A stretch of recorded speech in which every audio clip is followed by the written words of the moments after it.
tear film and tear meniscus assessment.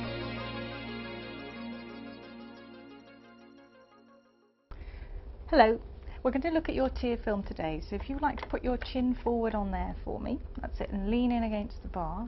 Okay, don't worry if you blink, but just look straight ahead. Okay, now we have a general look at the eye first, and you can see there at the rim of the lower lid, you can see the tear film meniscus, and you can see that very small reflection just represents that small river of fluid that sits along the lower lid margin. Now if we increase the magnification there slightly, you can see it in more detail. Just put a little bit more light, and we can see that that represents the tear film sitting along the lower eyelid margin.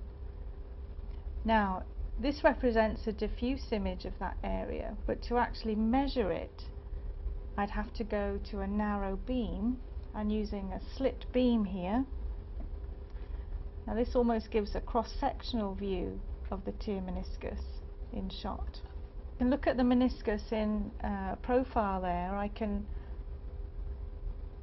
change the height of the beam to give me some way of estimating that tear meniscus height.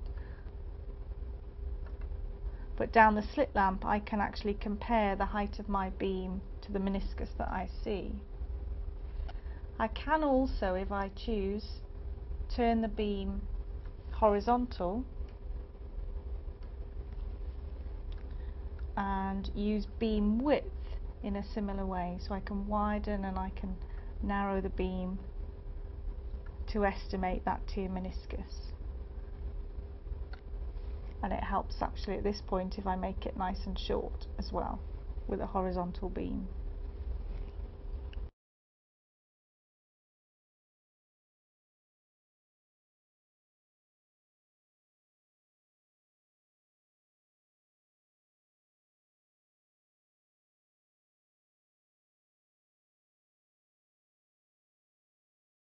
We've instilled fluorescein into the eye, and we're now using blue light, but we're having a diffuse view, and you can see even without a contrast filter in place, we can see the meniscus is enhanced by the view. If we put the filter in, we can see it even more clearly, and in fact if I increase the magnification, we get an even better view of that area. To see it at its best, we really need a beam where we can actually view that meniscus more clearly. So you can see as I go along the rim of the lower eyelid, you can see that meniscus there.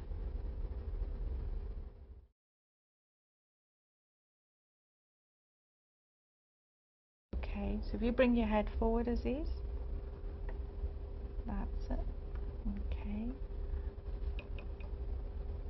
So you can see there in the centre of the shot we're using specular reflection as a slit lamp technique to image the debris that we can visualise in the normal tear film floating up and down with every blink. This really has qualitative uses, not so much quantitative for research, but we would recognise differences clinically in dry eye where we would see much more of this debris.